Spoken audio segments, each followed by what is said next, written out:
Ce soir, on commence à en savoir un peu plus sur les circonstances exactes de la collision, mais il reste à déterminer le degré de responsabilité du capitaine et de son équipage, et surtout à savoir pourquoi ils ne se sont pas arrêtés pour tenter de repêcher les survivants. L'armateur a reconnu que leur première déclaration était erronée. Cette fois-ci, c'est de Cherbourg que Marie-Laure Guerrier et Olivier Milleville nous ont envoyé leur enquête. Y a-t-il eu délit de fuite et non-assistance à personne en danger de la part d'une partie du personnel de bord du Chimiquier? C'est la question que tout le monde se pose. L'équipe d'évaluation technique qui s'est rendue hier matin sur le Beau Eagle a constaté que les radars et les alarmes étaient en état de marche. Il y a donc eu forcément une erreur humaine ou un manque de vigilance. Comment est-ce que, sur une passerelle d'un bâtiment bien équipé, comment est-ce qu'on ne voit pas le chalutier qui arrive ?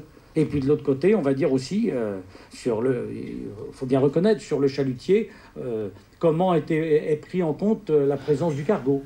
Que s'est-il donc passé dans les eaux internationales entre lundi 2h30, heure à laquelle le chalutier Sistude a coulé, et 16h30 lorsque le Chimiquier a signalé une avarie?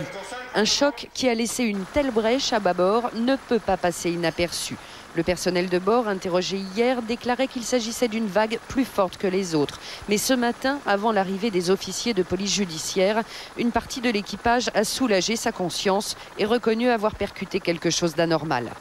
Je peux vous dire qu'à bord, du personnel était un peu trituré avec sa conscience et a avoué. Cette reconnaissance du personnel concerné avait fait l'objet, pour être précis, d'aveux auprès du commandant du bâtiment ce matin. Et que le commandant du bâtiment en a informé l'armateur. En fait, les marins qui étaient en poste la nuit de l'accident ont reconnu que le Beau Eagle était impliqué dans une collision avec un bateau de pêche. Reste maintenant à savoir pourquoi certains membres d'équipage se sont confiés si tardivement au capitaine du Chimiquier, le laissant poursuivre sa route sans donner l'alerte.